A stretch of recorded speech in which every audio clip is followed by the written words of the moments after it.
फर्जी इनकाउंटर पे मारा गया। चूंकि मैं डॉक्टर हूँ तो पोस्टमार्टम रिपोर्ट मुझे ये आता है, बॉडी फिजिक्स से भी समझ में आता है। आप लोगों ने सब देखा उसमें किस तरह से उनको स्किन उसका इरोड था, पील ऑफ था, वो या गर्म हॉट चीजों को डालने से कुछ भी हो सकता है। वाटर से लेकर ऑयल से लेकर के दूध से लेकर चाय से लेकर एवरीथिंग कुछ भी हो सकता है। एक सूर्य हंसदा है तो हमारा ये औकात है। अगर ये अपने जैसे 250, 300, 500 लोगों को खड़ा करता है तो एक दिन ये हम लोगों को खदेड़ देगा। और यही असुरक्षा उनके विरुद्ध षड्यंत्र रचती है और कुख्यात अपराधी के तौर पे उनको इस तरह से पहचान दिला रहा है आदमी के बीच। सूर्य नारायण हंसदा थे, वो पाक साफ समाज सेवी, उदार हृदय, दूरदृष्टा थे और हम चाहेंगे कि सीबीआई जांच हो और निर्दोष थे वो, और जितने भी पुलिस प्रशासन है, माफिया है, उनके खिलाफ जांच हो, निलंबित किए जाए वो, और अपराधी अगर पकड़े जाते हैं तो उनको फांसी की सजा। माफिया लोगों ने और वहाँ के सत्ता लोलुप लोगों और दलालों ने, तमाम तरह के लोगों ने जब देखा कि सूर्य हंसदा ने लोगों को जागरूक करना शुरू कर दिया है और बच्चों को अपने जैसा, क्योंकि बच्चों को आप वही माइंड सेटअप, अगर 10 साल तक किसी को पढ़ाते हो, आप जैसा ढालना चाहते हो वही ढलेगा।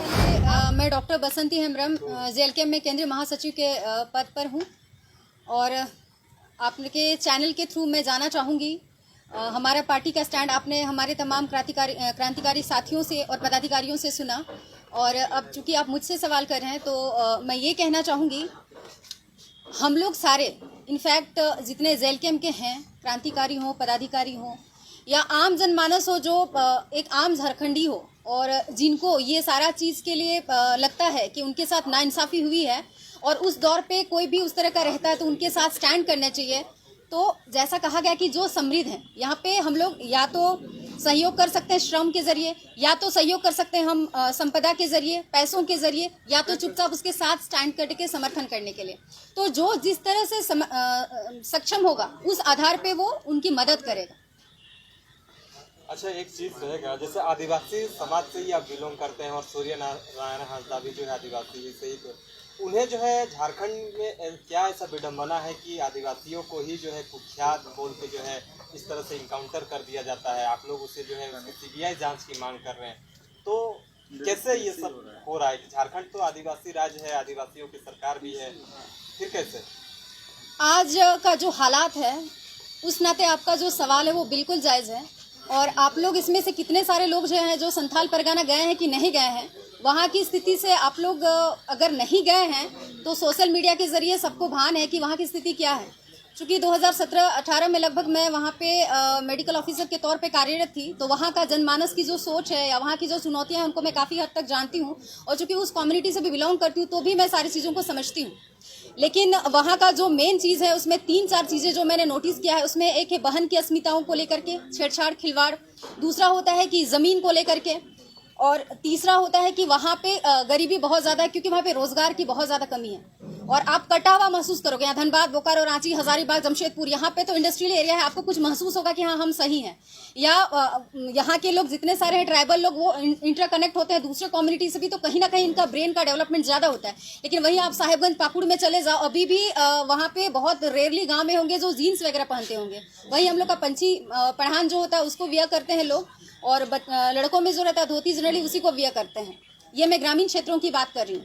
तो मैं ये कहना चाहती हूँ कि वहाँ पे जितने भी आदिवासी मैक्सिमम के पास ज़मीन है, सिद्धू कानून के ये करने के बाद जब वहाँ पे एसपीटी एक्ट लागू हुआ उसके बाद भी लोग गिफ्ट में लोगों को ज़मीन देने लगे, क्योंकि वहाँ तो किसी को सेल आप कर नहीं सकते हो। वहाँ माफिया जो है वो आपको कोयला का मिलेगा, बालू का मिलेगा, उसके बाद पत्थर का मिलेगा। वहाँ पे लोग इतने हावी हो गए और गरीबी वहाँ इतना है, किसी का इलाज करने का जरूरत हो, एजुकेशन का जरूरत हो, सब वहाँ पे ज़मीन को ऐसे ही दे देते हैं किसी को। सूर्य हंसदा जैसे युवा, उन्होंने ये चीज़ देखा कि हमारे समाज में चल क्या रहा है और इस चुनौतियों के लिए हम खड़े कैसे हों। आप लोग जानते हैं शिक्षा ही एकमात्र ऐसा चीज़ है जिससे जनमानस का ब्रेन का विकास होता है। वो अपने देश विदेश सब चीज़ों को स्टडी करता है, ज्योग्राफी देखता है, हिस्ट्री देखता है, फिलोसफी पढ़ता है और उसका ब्रेन का डेवलपमेंट होता है। इसलिए उन सारे बच्चों को जो गरीबी से जूझ रहे थे, जिनका एजुकेशन का ये नहीं था, वो सोचा कि हम समाज को बदलेंगे कैसा। उसके लिए एकमात्र उपाय था, वो था एजुकेशन। इसीलिए बच्चे जो होते हैं वो तो कच्चे मिट्टी की तरह होते हैं, आप जिस सांचा में ढालना चाहते हो उसको आप ढाल सकते हो, और यही काम उन्होंने किया। और उनके ऊपर जो FIR 25 फाइल हुए थे उसमें लोगों को जागरूक कर रहे थे माफिया के खिलाफ कि हमारा खनीज है, हमारा ये सारा चीज़ और ये लोग लूट रहे हैं और हम लोग वैसे ही पंची पढ़ान और धोती में हम लोग रहते हैं, मजदूरी करते हैं, उनके सामने हम हाथ जोड़ते हैं। जब माफिया लोगों ने और वहाँ के सत्ता लोलुप लोगों और दलालों ने, तमाम तरह के लोगों ने जब देखा कि सूर्या हंसदा ने लोगों को जागरूक करने शुरू कर दिया है और बच्चों को अपने जैसा क्योंकि बच्चों का आप वही माइंड सेटअप अगर 10 साल तक किसी को पढ़ाते हो, आप जैसा ढालना चाहते हो वही ढलेगा वो। आप देखिए तो अंग्रेज के ज़माने पे उन्होंने ये किया कि खून में हमारे पूरा एजुकेशन को इस तरह का डाला कि आज हम धोती कुर्ता से कहाँ आ गए, सबको वियर कर लिया वेस्टर्न कल्चर और अब हम मॉडर्न समझते हैं।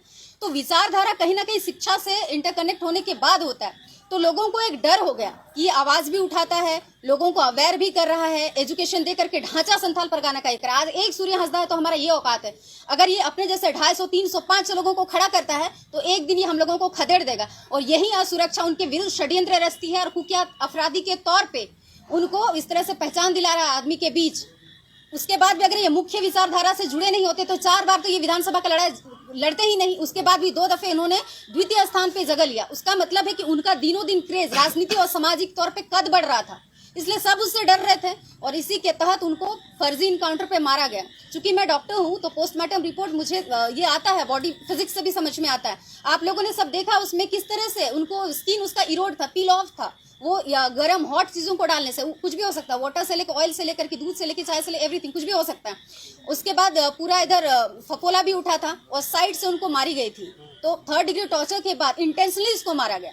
तो इस पे तो सीबीआई जांच होनी ही चाहिए क्योंकि वो बेगुनाह आदमी था। क्योंकि आज कितना नेता हो, बिजनेसमैन हो, कितने सारे लोग हैं जिनका दिल इतना विशाल है कि करोड़ और वो रुपया दबाने के बाद भी किसी मजदूर या किसी गरीब के बच्चों के लिए वो निःशुल्क शिक्षा का ये करते हैं, चलाते हैं आवासीय विद्यालय। राजा राज उनका पहला बेटा था, बड़ा बेटा था, उसकी मौत हो गई थी। उन्हीं के ये में मनता में याद में उन्होंने चांद भैरव शहीद का नाम राजा राज अपने बेटे के नाम पे उसको स्कूल को खोला था और पहाड़ी और संथाल बच्चों को वहाँ पे वो एजुकेट कर रहे थे। तो एक आदमी जो एक समाज सेवी था, उसके पास कोई धन बल इतना भी ज्यादा नहीं था, वो सारी चीजों को मैनेज करता।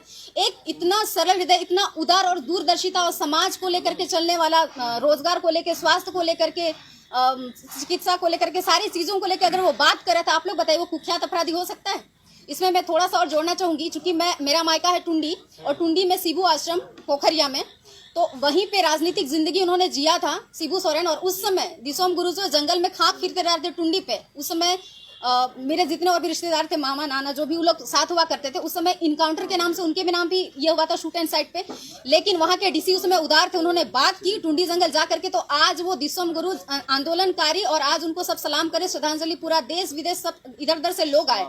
तो आप तय करता है कि हालात के पे उसको किस तरह से डिफाइन करते हैं। तो हमारी पार्टी के अकॉर्डिंग सूर्य नारायण हंसदा थे, वो पाक साफ समाज सेवी, उदार हृदय, दूरदृष्टा थे और हम चाहेंगे कि सीबीआई जांच हो और निर्दोष थे वो, और जितने भी पुलिस प्रशासन है, माफिया है, उनके खिलाफ जांच हो, निलंबित किए जाए वो, और अपराधी अगर पकड़े जाते हैं तो उनको फांसी की सजा।